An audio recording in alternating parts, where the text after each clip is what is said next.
cleared out the courtroom. Y'all may be seated.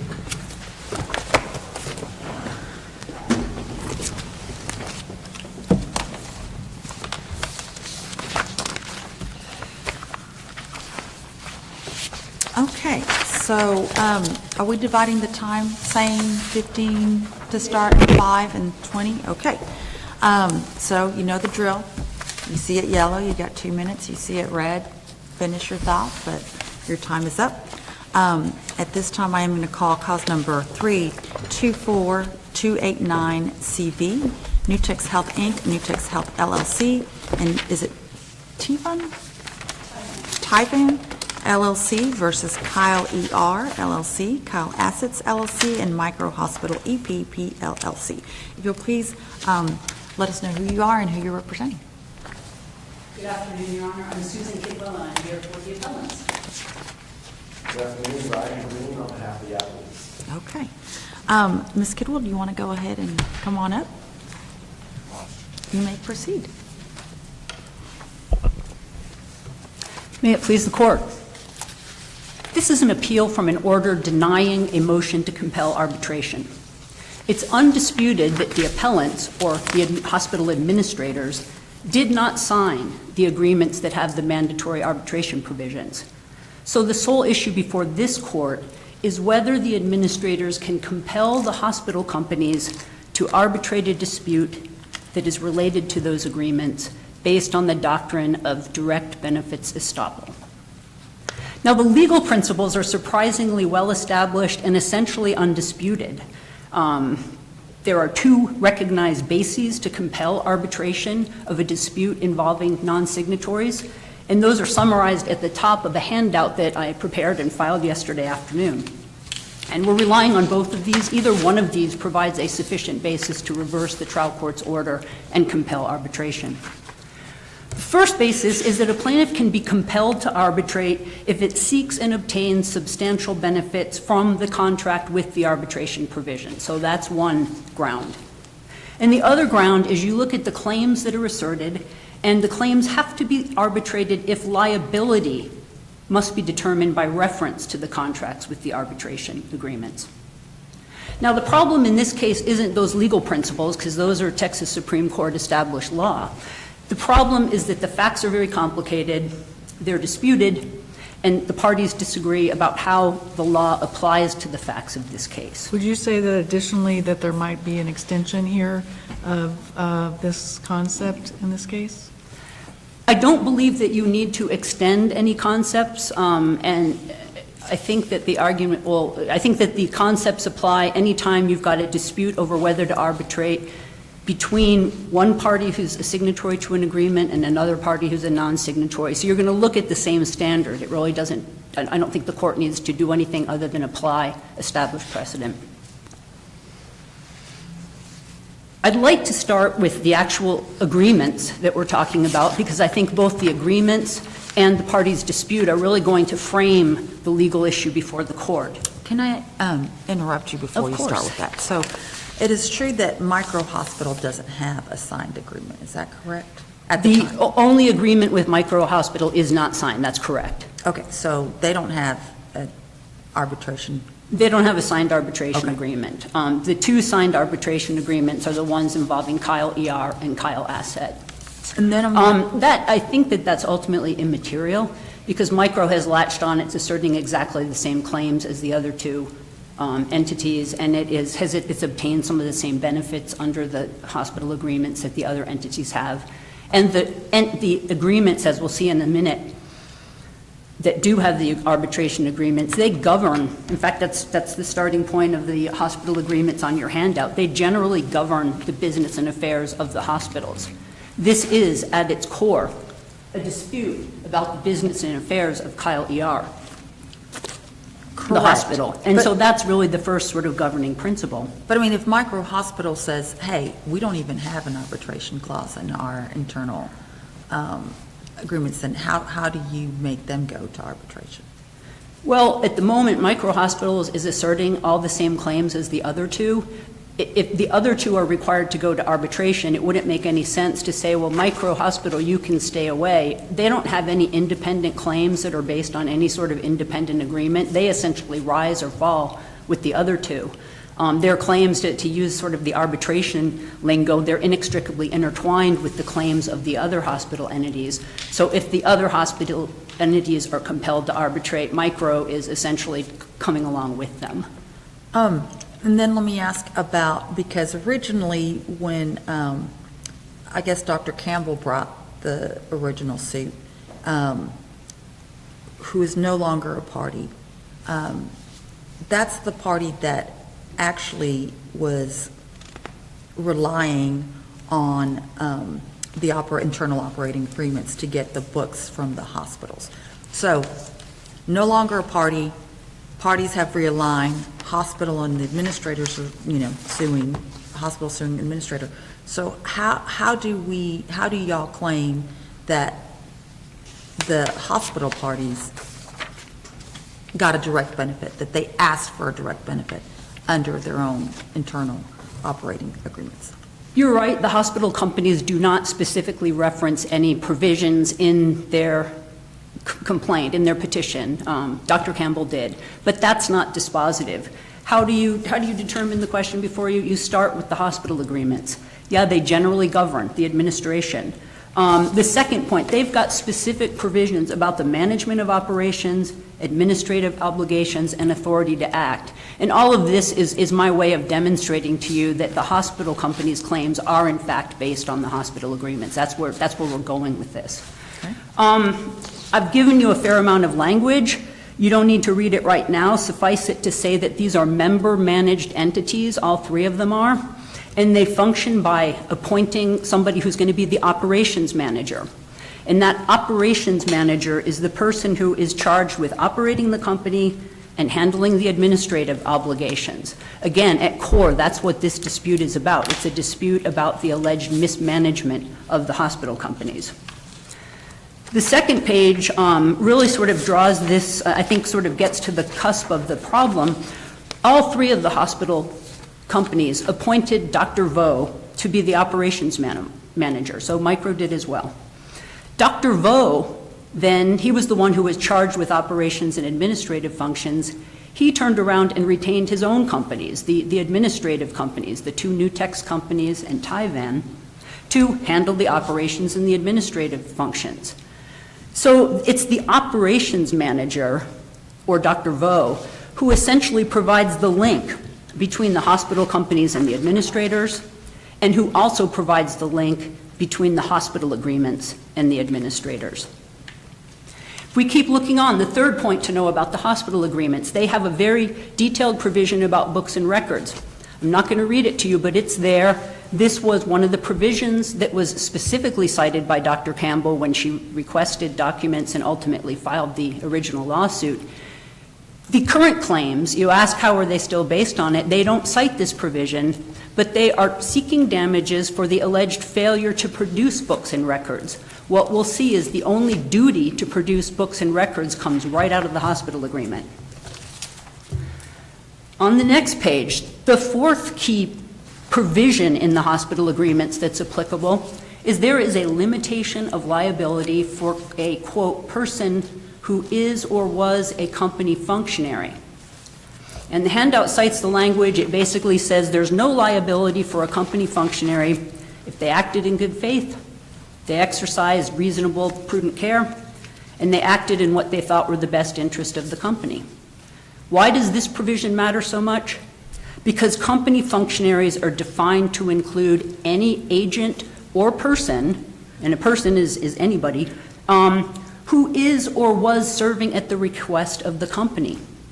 Again, the hospital companies appointed an operations manager.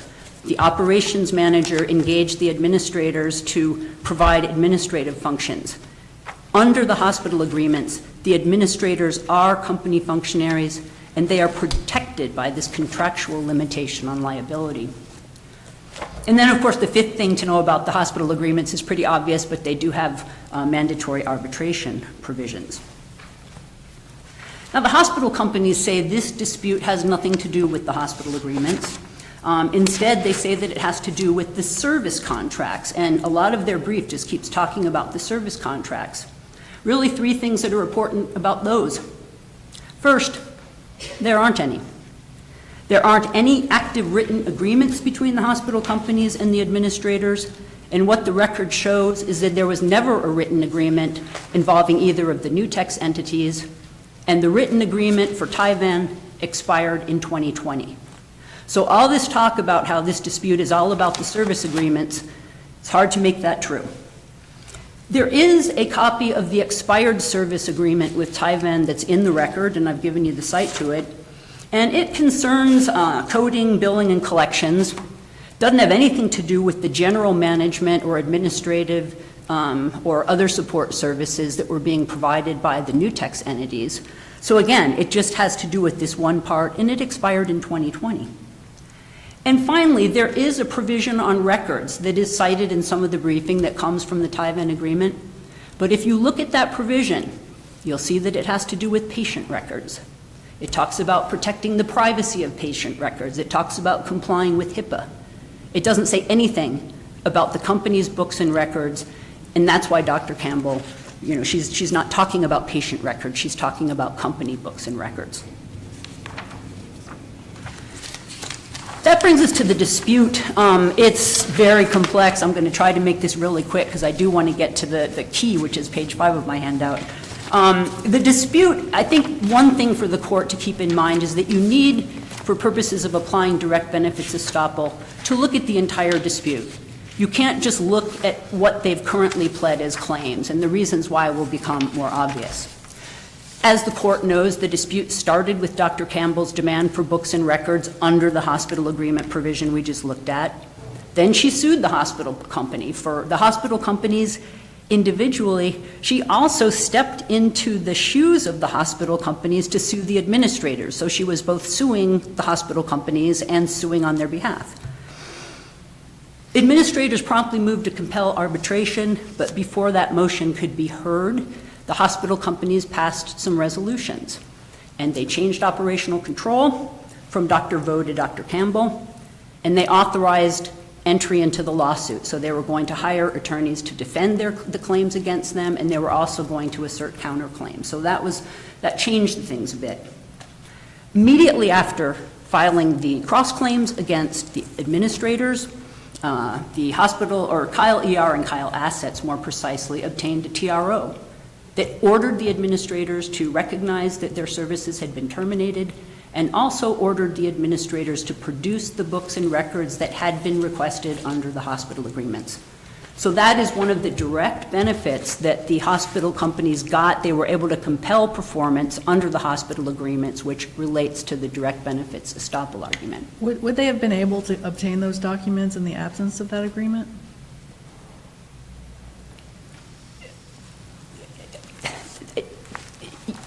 Perhaps, but again, in the context of this lawsuit, you've got a lawsuit filed to obtain the documents. The hospital companies are saying they can't provide the documents because it was the administrators who were required to provide the documents. So in the context of this lawsuit, the only way that the documents were being demanded and could be compelled to be produced was by virtue of the hospital agreements. Once we get all of the hospital entities involved, we've got a cross-claim. And the key thing I want you to understand here is that even in the original petition, the hospital companies eliminated any reference to the hospital agreements because they knew we had already moved to compel arbitration under those. When they amend their claims, they remove the references to the resolutions, they remove the references to the TRO, but their claims are still based on allegations that the administrators mismanaged operations and failed to keep and make available books and records.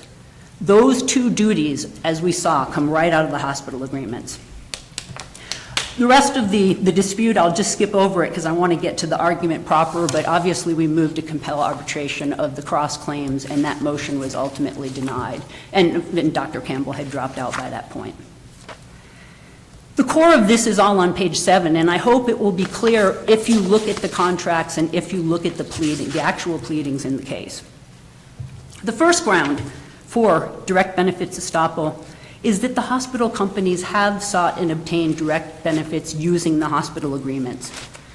As a threshold matter, they used the hospital agreements to change the operational control, which enabled them to fire the administrators and get authority to file this lawsuit. Their authorities questioned, but the whole basis for them entering into this lawsuit was based on the hospital agreements. More directly, they used the hospital agreements to compel performance under those agreements. They used them to obtain the TRO. They used them to force the administrators to turn over books and records, over 17,000 pages of them. That is a direct benefit that they obtained under the hospital agreements because that provides the duty to produce those records. And, you know, under established law, the hospital companies can't compel performance and obtain benefits under the hospital agreements and then say we don't have to arbitrate. Couldn't they, once they terminated the administrators, don't they have the right to get those books and records? Irrespective of their own internal operating? They might, but again, you have to look at what they're pleading, and part of their claim for millions of dollars in damages is that the administrator failed to keep and make available the books and records. They had failed to make available while the contract was still being performed, while the administrators were still in place. The claims, just very briefly, you got to look not just at liability, which is all they want you to look at, and they want to say, well, they haven't mentioned the hospital agreement, so liability doesn't turn on them. Yes, we say the duties turn on the hospital agreements, as I explained initially, but non-liability, that's really critical to understand. The very authority to file the cross claims is based on the hospital agreements and questioned, and the contractual defense, that limitation on liability, is also something that is based on the hospital agreements. So collectively, even if you say there aren't any direct benefits that were obtained or you don't feel like there was enough, if you look at the current claims as pled, both liability and non-liability still have to be determined by reference to the hospital agreements. So for either reason, we ask the court to compel arbitration. I apologize for going over my time. That's okay. Thank you. Mr. Green? May it please the court, Ryan Green on behalf of Appalese. I will start with those couple of those questions. Justice Triana, you asked, and Justice Theophanis asked that don't we get those records anyway? So let's pretend we had no company agreement. Don't we get those records anyway? They were our management company. And I find it shocking to think that they might think because there wasn't a contract perhaps at the time that this lawsuit was brought, they get to keep the hospital's own records. That's essentially what they're saying.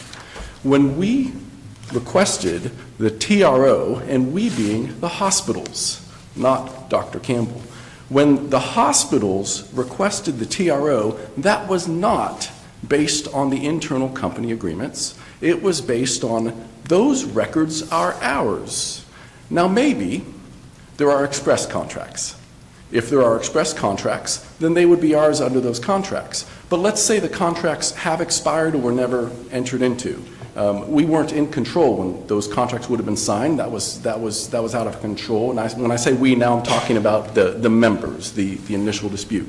So let's imagine that in fact there is no contract. We still get to assert a conversion claim and say those are the hospital's books and records. If they are holding on to patient records, they don't get to keep those.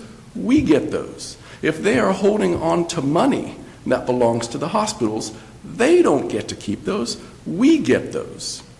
And if you'll look in the pleading itself, that was the live pleading at the time of the application of the TRO. Yes, there's some factual background discussion that included the member dispute that caused the management control to switch. But when you actually look at the application, there's no reference to internal company agreements. When you look at the TRO, there's no reference to the internal company agreements. It is all about these are the hospital records, give them back, and you don't control, because you're terminated, you don't get the bank account anymore, you don't get access to the funds, we now have that control. That is based on the external relationship between hospital and service companies. It has nothing to do with the membership dispute that led to the termination. That's just chronology.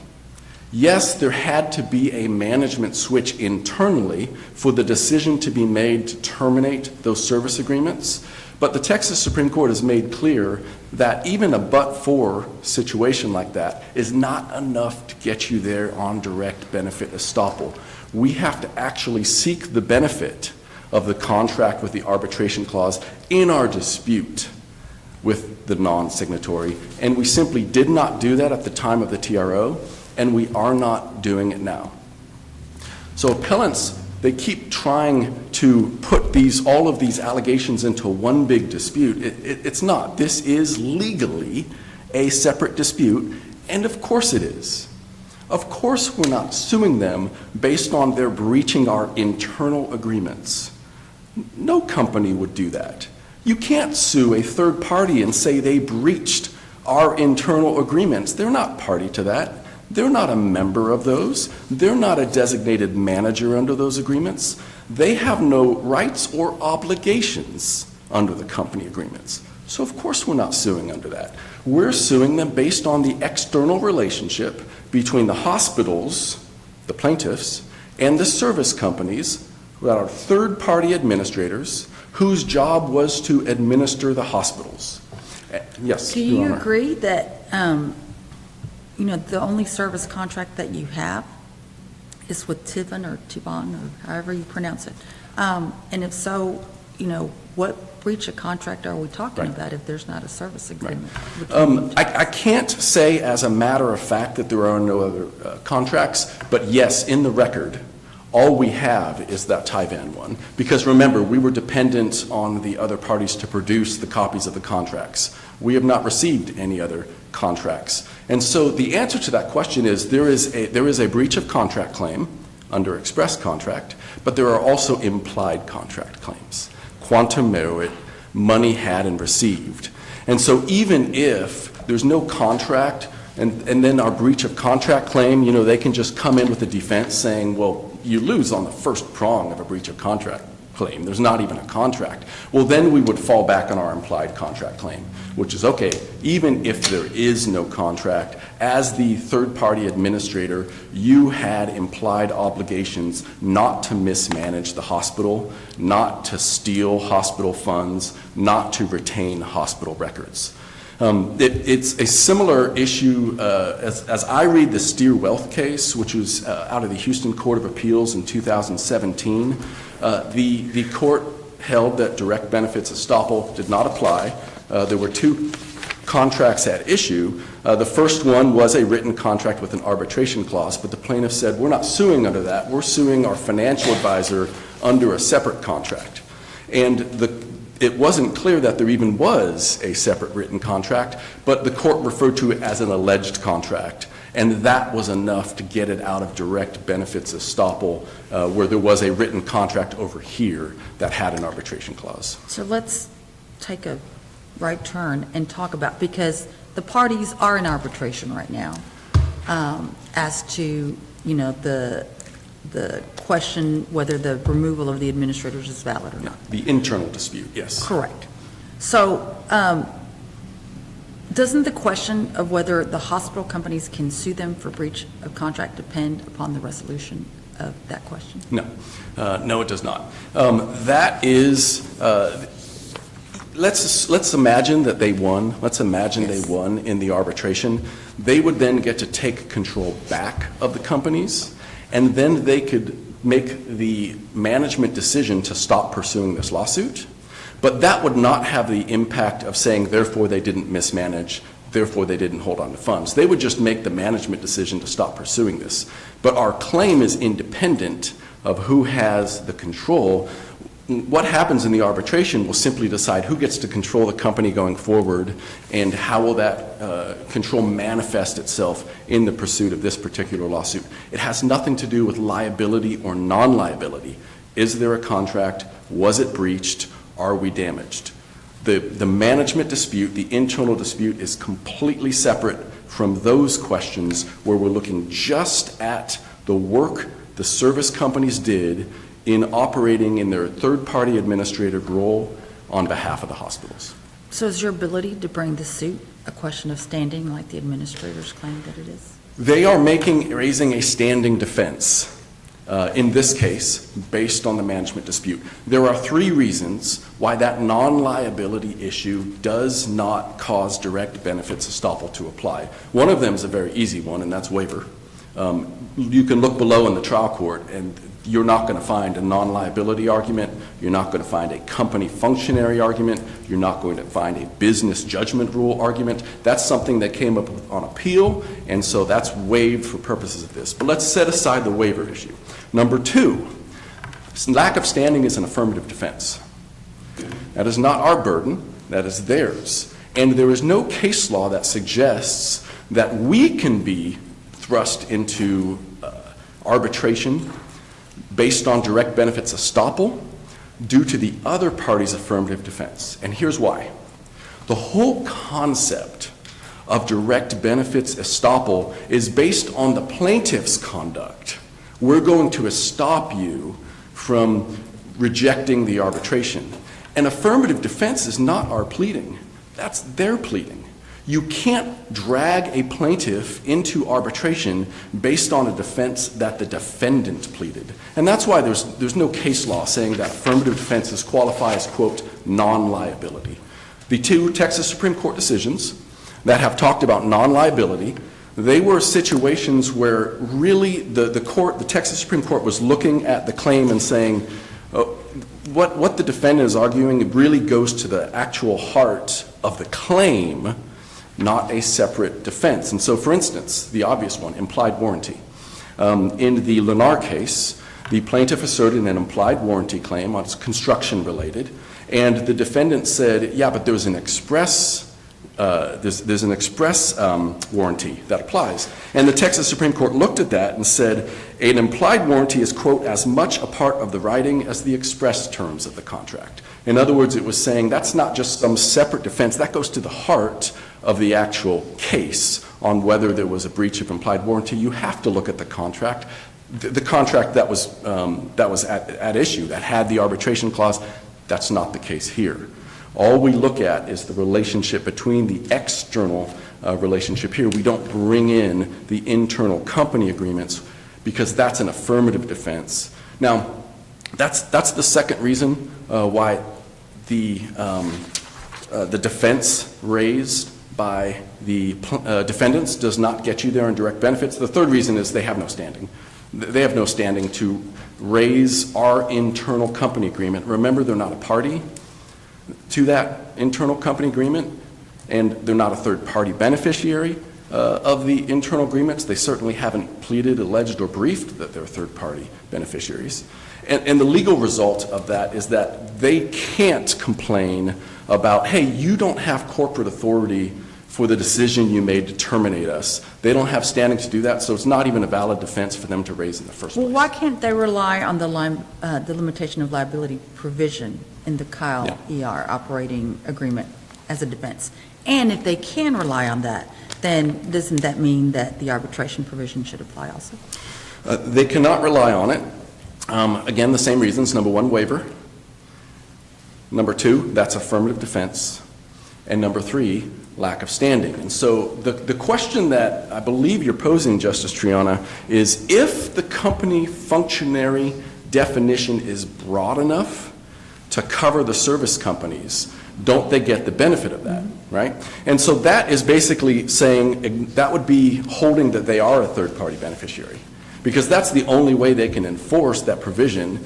We know they're not a party, but are they a third-party beneficiary by falling within the definition of company functionary? That's really the question. Now, remember, by the way, there's no such provision like that in the Kyle asset company agreement, and there isn't even a micro-hospital company agreement. If there was, it's an unsigned one. It doesn't have a provision like that either. So we're just talking about Kyle ER. That's the one that has a limitation on liability that relates to company functionaries. So let's assume the court gets around the waiver issue and gets around the fact that this is an affirmative defense and decides they do have standing because they're a third-party beneficiary. The scope of that does not apply here because by its language, it's limited to the Texas Business Organizations Code. That is a reference to the business judgment rule. And there is no case law that says a business judgment rule like contained in that Kyle ER agreement would insulate a party from breaching their contract. What those provisions, when you look at the code, what those are talking about is discretionary decisions where we're using your business judgment. And the most common claim that those apply to is like a breach of fiduciary duty claim. And so we're attacking their exercise of business judgment. You don't have, when you have a contract, you don't have the business judgment to breach it. You just don't. And that's why the business judgment rule has never been applied to contracts. And so even if you get around all those problems, the waiver, the affirmative defense is not non-liability under Texas Supreme Court estoppel law, and no standing, it still doesn't even apply because we're talking about breach of contract. We're not suing them for negligence. We're not suing them for breach of fiduciary duty. We're suing them saying you breached your obligation to us to properly manage the hospital, and that meant losing millions of dollars that rightfully belongs to us, getting our money back. Those are the issues that we're suing over. So for all those reasons, the non-liability question is really more of a red herring. It's a way to try to escape the doctrine of direct benefits estoppel as written, where you look at our claims, and do our claims rely on the internal company agreements? And they don't. They don't rely on it. Instead, we're talking completely about this external agreement. And if you look at the case law on direct benefits estoppel, the cases that they're relying on tend to involve a single contract with an arbitration clause, and you can tell the plaintiff's trying to get around that one contract. But when you have two different relationships, and so let's assume that we in fact have service agreements, when you have two different contracts at play, and the first contract has an arbitration clause, but the claims are seeking liability based on the second contract, then in that case, direct benefits estoppel does not apply. That's the In re Merrill Lynch in 2007, the In re Kellogg in 2005, the GT Leach Builders in 2014, all three of which are Texas Supreme Court cases. All three of which involved a contract that has an arbitration clause, but the plaintiff says, no, I'm suing under a different contract, and when that happens, direct benefits estoppel does not apply. And in fact, just earlier this year in February, this court released the CPG 220. Yes, and you would know that, Justice Kelly, because you were the author. And Justice Triana, you were on that panel as well. And that involved the same type of issue where you had two different agreements, but because the claims were being asserted under the agreement that did not have an arbitration clause, the non-signatory of the contract that did could not force the claims into arbitration based on that first contract, as long as their claims were focused on the contract without arbitration clause. But if I recall, there wasn't a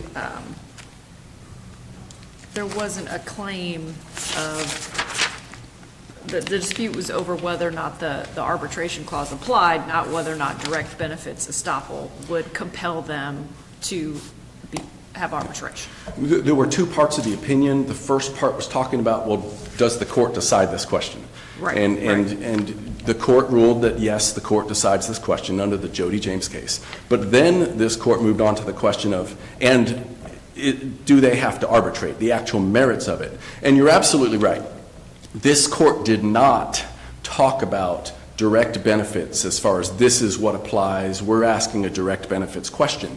But if you look at the analysis, that's essentially what the court was doing. And the reason why we know is because the primary case that this court relied on was GT Leach, which is the key case on direct benefits estoppel not applying when you're suing under a second contract. But you're absolutely right. The phrase direct benefits estoppel appears nowhere in that CPG 220 case.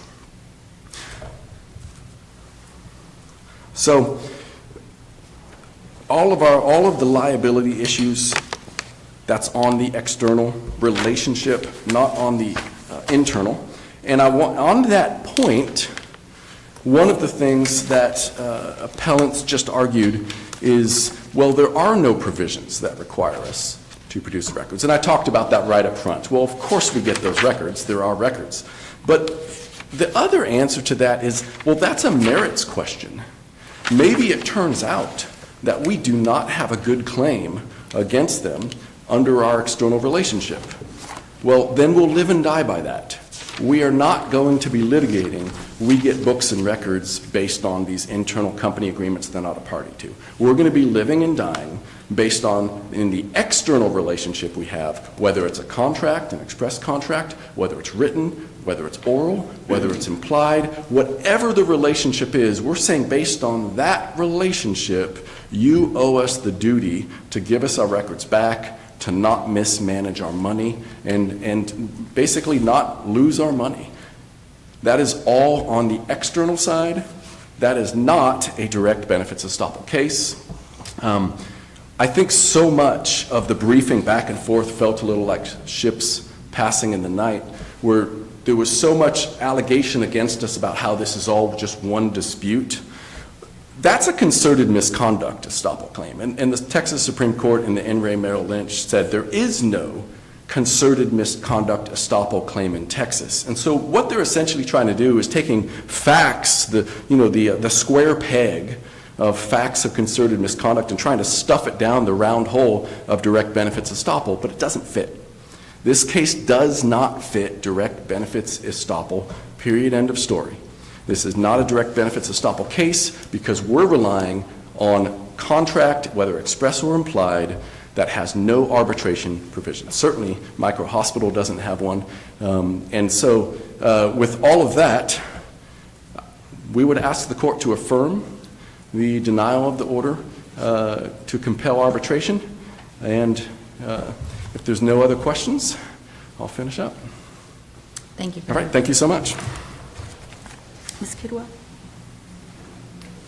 And Ms. Kidwell, you don't have to start here, but at some point, would you address, assuming we find that the administrators meet the definition of company functionary in the Kyle ER agreement, how do they have standing to invoke the limitations of liability if the hospitals are not relying on the internal?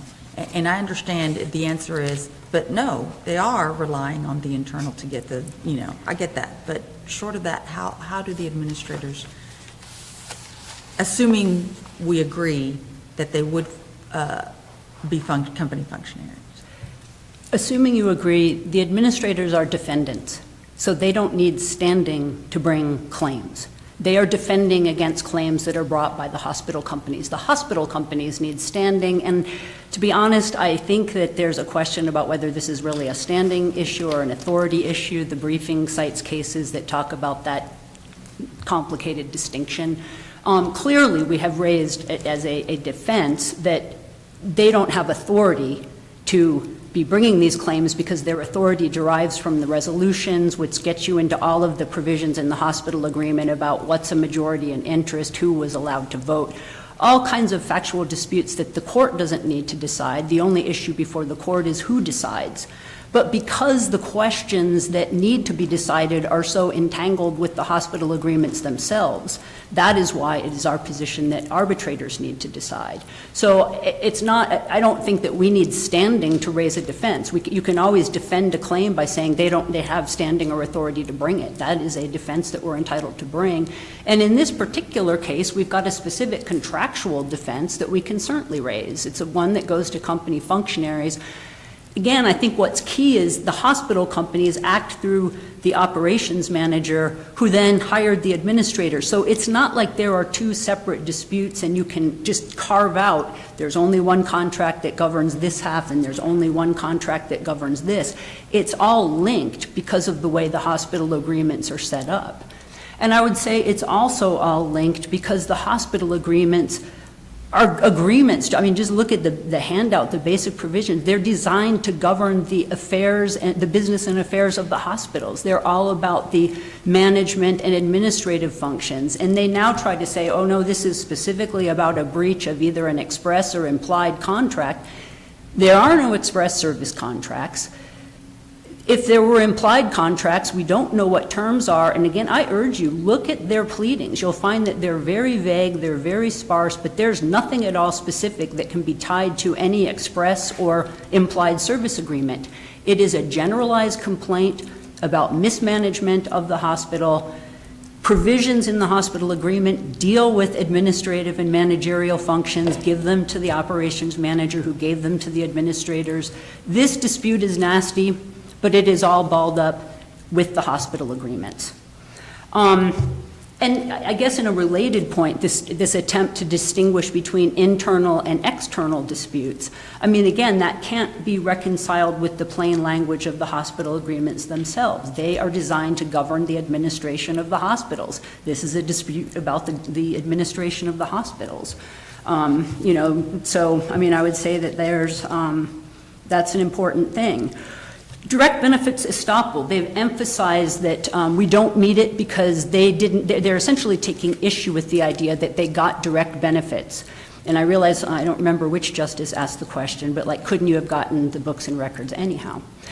There is another basis for applying direct benefits estoppel, and that has to do with whether the claims must be determined by reference to the hospital agreements. Now, all of their arguments about why they don't need to be, they all turn on what I would call artful pleading. The fact that they don't specifically refer to the hospital agreements. Repeated assertions that their claims are about breaches of the service contracts, which we know don't even exist. So, you know, I think that the idea that the claims must be determined by reference, the page 5 of the bench handout essentially summarizes the reasons why liability and non-liability must be determined by reference to the hospital agreements. Luckily for this court, you don't have to make any of those determinations. Again, your only question is, who needs to decide this? And I think however you look at it, it is just not a clean dispute between the hospital companies and the administrators that is governed by some sort of separate contract. Those contracts don't exist, which is why opposing counsel kept saying, let's imagine they did.